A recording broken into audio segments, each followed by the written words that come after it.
My parents, John and Mary, were the kind of folks who believed in hard work and saving for a rainy day. They ran a small grocery store in town, and even though they hadn't gone to college themselves, they were set on me getting the best education possible. From the day I was born, they started tucking away money for my college fund.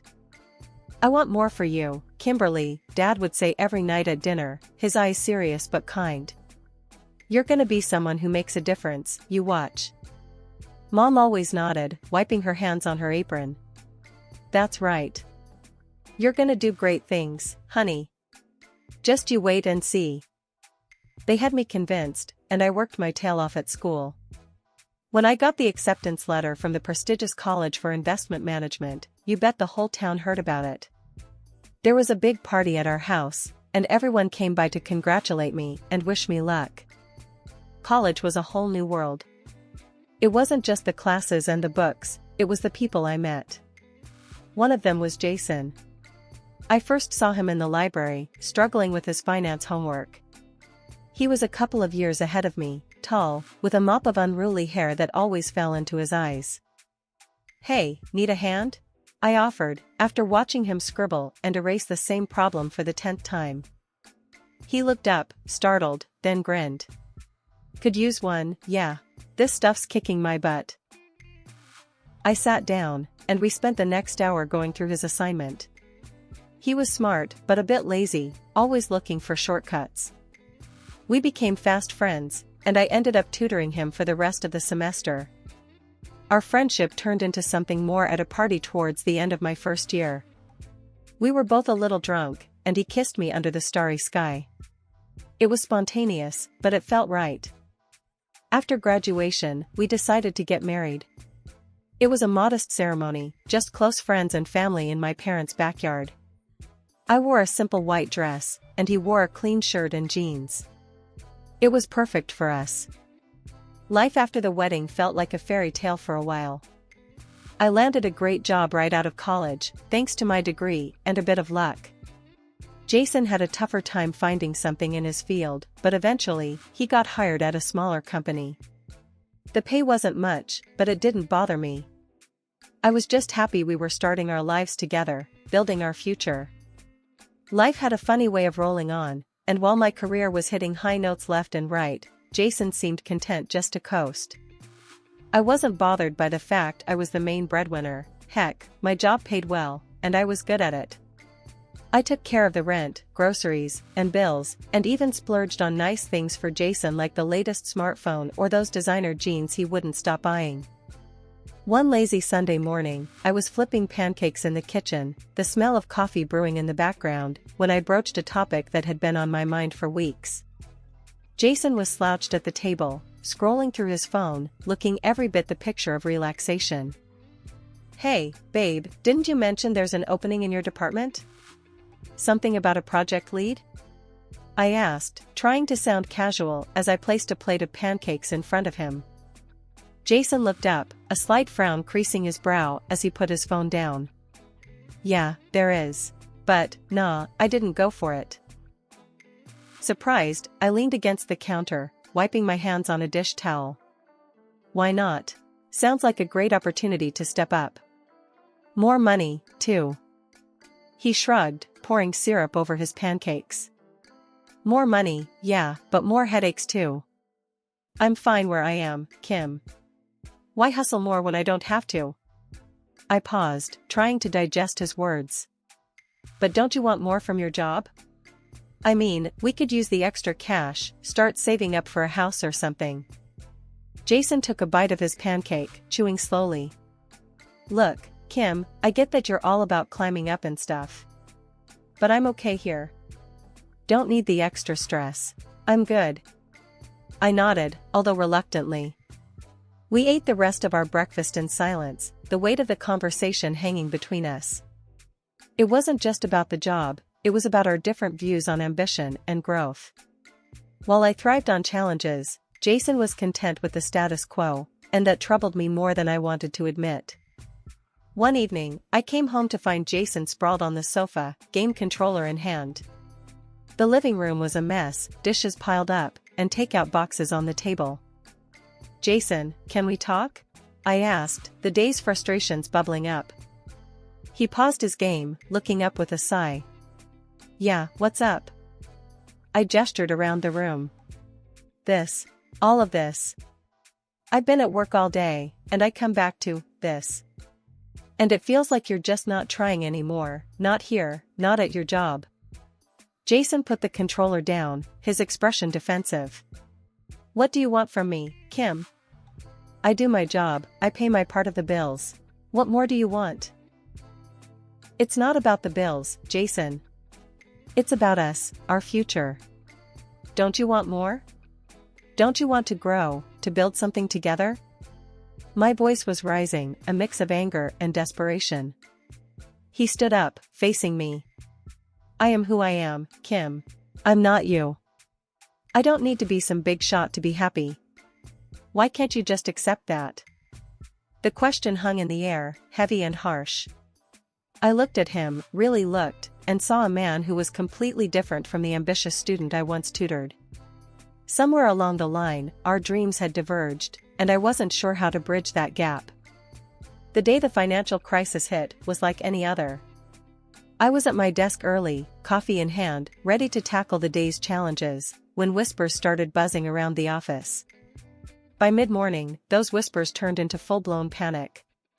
Our company, once a towering giant in the investment world, was crumbling, hit hard by a series of bad investments magnified by the market crash. I called Jason during my lunch break, my voice shaking as I tried to explain what was happening. Jason, it's bad here. Really bad. They're talking layoffs, massive cuts. I don't know what's gonna happen. Over the phone, I heard him take a deep breath. Okay. Just come home when you can. We'll figure this out, Kim. We always do. But as the day went on, the situation worsened. By the time I got home, I had already received the dreaded email, effective immediately, my position was terminated. Walking through the door that evening felt like entering a different world.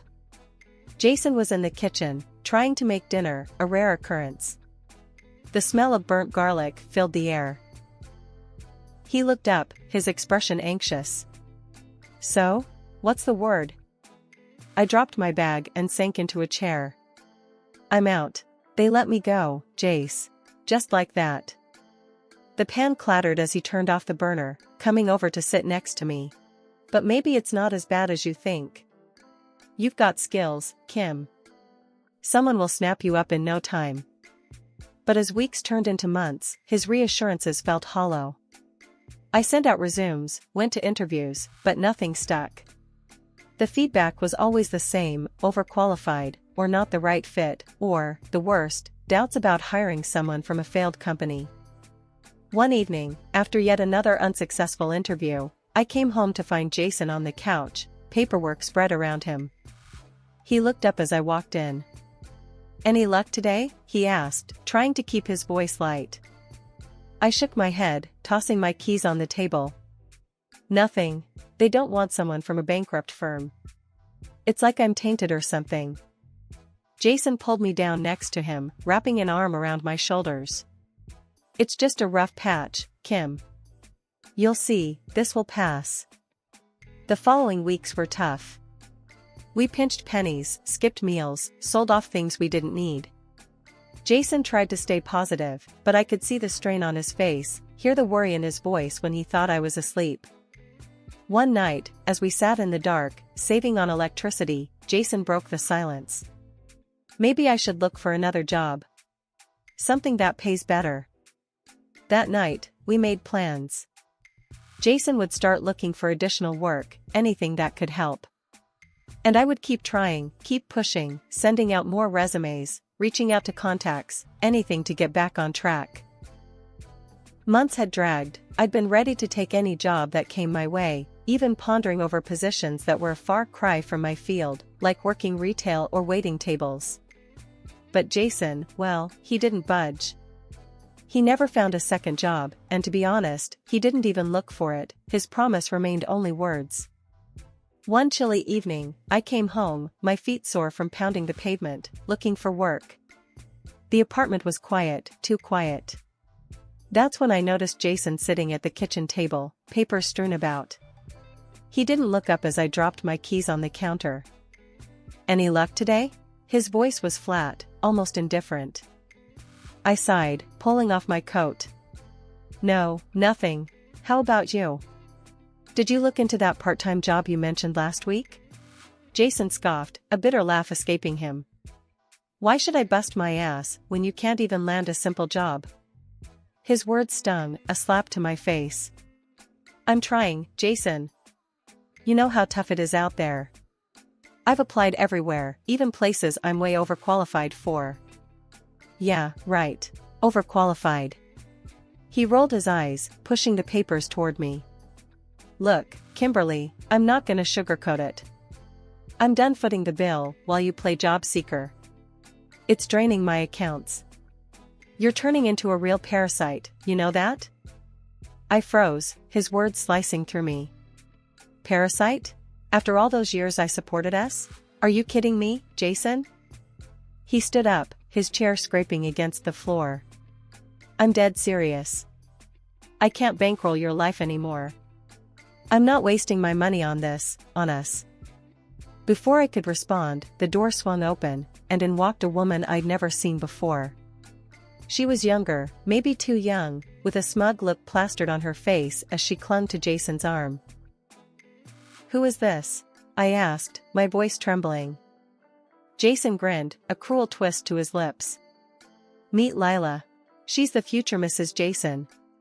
Young, beautiful, and actually worth my time and money." Lila giggled, eyeing me up and down.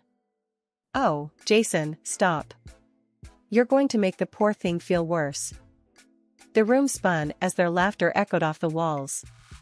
I felt sick, my heart pounding in my chest. This couldn't be happening. Jason pulled out a stack of papers from the mess on the table and slapped them down in front of me. "These are divorce papers, Kimberly. I want you out, tonight." I stared at the papers, the words blurring before my eyes. "This is it? After everything we've been through?" "It's over, Kimberly." Jason's voice was cold, detached. "Sign them. I want a clean break." Numb, I picked up the pen and signed my name, each stroke a nail in the coffin of our marriage.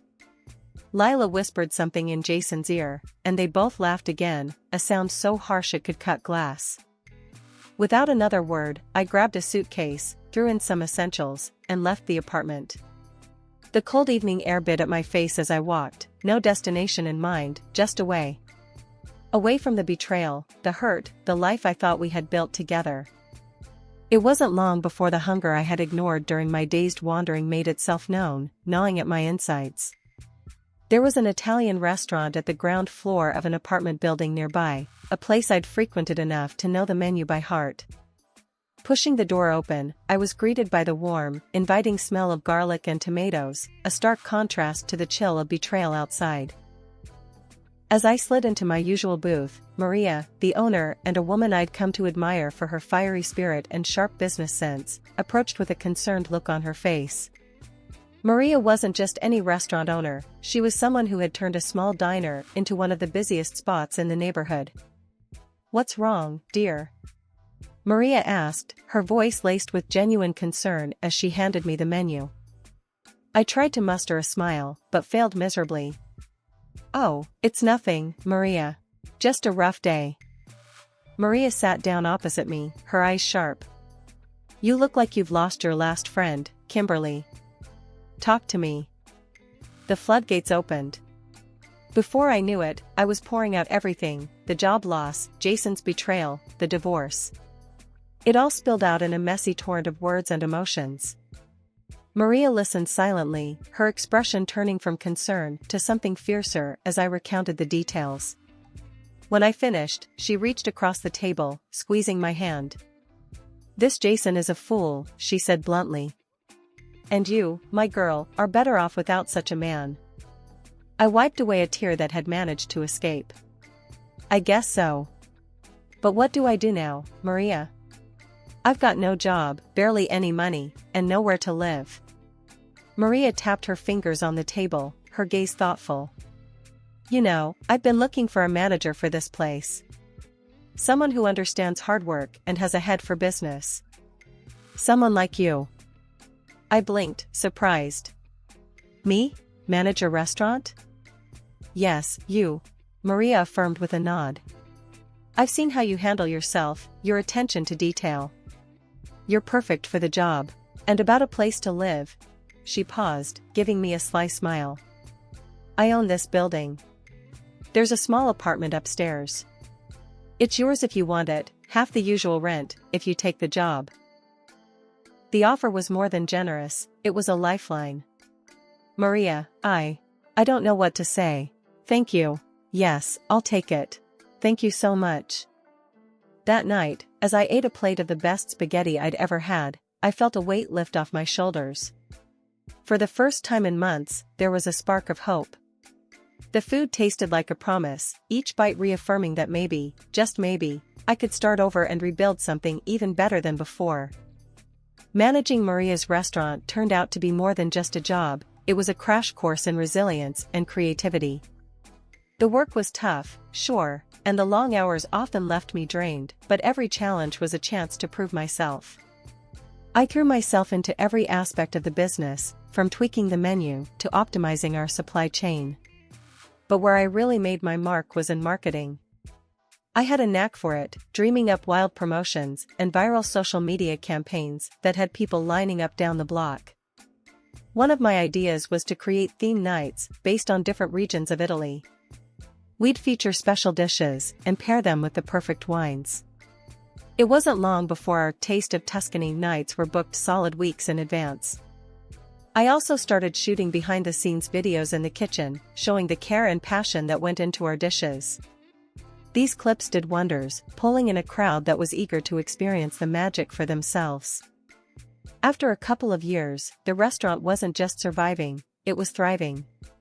That's when Maria called me into her office for a talk that would change everything. Kimberly, she started, her tone more serious than usual. I'm getting older, and running this place is getting harder by the day. My son, as much as I love him, has no interest in the restaurant world. He's happy on the other side of the country, doing his own thing. I listened, unsure where this was leading. She took a deep breath. I want to expand, open more locations. But I can't do it alone. I need someone I can trust, someone with a sharp mind and a passionate heart.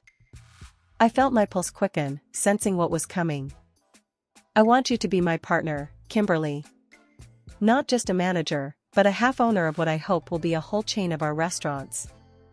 The offer took my breath away. Maria, are you sure? That's a huge deal. She smiled, her eyes twinkling. I've never been sure of anything. You've turned this place around. I know you can do even more. Without a second thought, I agreed. Yes, absolutely yes. And just like that, I wasn't just managing a restaurant, I was co-owning a chain. With Maria's guidance and my ideas, we started planning our expansion. Within a few years, we had locations popping up across the city and even in other states. Our brand became synonymous with quality and innovation. 5 years after my divorce, I was more than just back on my feet, I was on top of the world. I even managed to buy a beautiful house, the kind I had always dreamed of as a child. It was more than a home, it was a symbol of everything I had overcome. My parents, who visited often, couldn't hide their pride. We always knew you were meant for great things, my dad would say, his voice thick with emotion. There I was, in one of my restaurants, chatting up a storm with Mrs. Bianchi, an elderly regular who loved our spaghetti with cheese more than any other dish we served. She was in the middle of telling me about her grandkids when the door swung open and in walked a ghost from my past, my ex-husband, Jason, and his wife, Lila. The moment Jason saw me, a big, mocking laugh erupted from him. He pointed right at me, drawing the attention of the entire restaurant. Look, everyone. Kimberly here used to be a big-shot investment manager, and now she's just a waitress in some cheap diner. His voice was loud enough to bounce off the walls. Lila chimed in, her voice dripping with disdain. Yeah, look at her. What a loser, serving dishes in a place like this. So much for all that education, huh? The restaurant went quiet, all eyes on us. Heat rushed to my face, not from embarrassment, but from the simmering anger I felt boiling inside. Just as I was about to step up and put them in their place, Mrs. Bianchi stood up from her chair, her frail frame rigid with indignation. "Actually," she began, her voice surprisingly strong, "Kimberly owns this restaurant. Not just this one, but several others across the country. She's one of the most successful entrepreneurs in the city, recognized just last month for her achievements." The color drained from Jason's face as he turned to see an entire restaurant staring at him, not with mockery, but with respect for me. Mrs. Bianchi wasn't done, though. She leaned in closer, a sly smile playing on her lips. "And just so you know, I live next to this sorry excuse for a man. He's nothing but a drunk, constantly getting fired from his jobs. So, who's the real loser here?" The room was thick with tension, everyone waiting to see what would happen next. Jason, now red as a beet, grabbed Lila's arm, muttering something about leaving. But Lila, ever the one to need the last word, snapped. "We came here to eat, and we will. Let's just sit down." I finally found my voice, cool and steady. "Of course, you can dine here. But just so we're clear, for the pleasure of serving you both tonight, the tip will be 50%. Lila's eyes bulged, her mouth snapping shut as if she'd bitten into a lemon. "I'm not paying a quarter of my salary for some noodles." Without another word, they turned and stormed out, the jingle of the doorbell marking their swift exit. I watched through the window as they got into an old, beat-up car, a stark contrast to the success and stability I had built for myself. The restaurant burst into applause, a few customers whistling and cheering. I couldn't help but smile, feeling a weight lift off my shoulders. Maria, who had watched the scene unfold from the sidelines, came over and gave me a tight hug. "I'm so proud of you," she whispered, like a mother to her daughter. "You handled that better than anyone could." It had been a couple of weeks since the encounter with my ex-husband, and the restaurant was bustling as usual. I was going over the inventory in the back when one of our servers came up and told me there was a customer who specifically asked for me to serve him. Curious and a bit amused, I wiped my hands on my apron and headed out to the floor. There he was, sitting alone at a table near the window, a young man with an easy smile and eyes that seemed to light up the room. He looked up as I approached, his smile widening. "Hi, I heard the service here is exceptional, especially when Kimberly is serving," he joked as I handed him the menu. I laughed, playing along. "Well, we aim to please. What can I get you?" He ordered a coffee and the daily pasta special, his gaze lingering on me a moment longer than necessary. "So, does the owner always serve the customers personally?" I raised an eyebrow, surprised. "Not usually." "How did you know I was one of the owners?" He chuckled, a sound that warmed the entire room. "I know all about you. My mom has told me a lot. I'm Alex, by the way." The pieces clicked into place. Alex, the son Maria had often spoken about, the one who lived across the country and had little interest in the restaurant business. Just then, Maria came bustling over, her face lighting up when she saw Alex.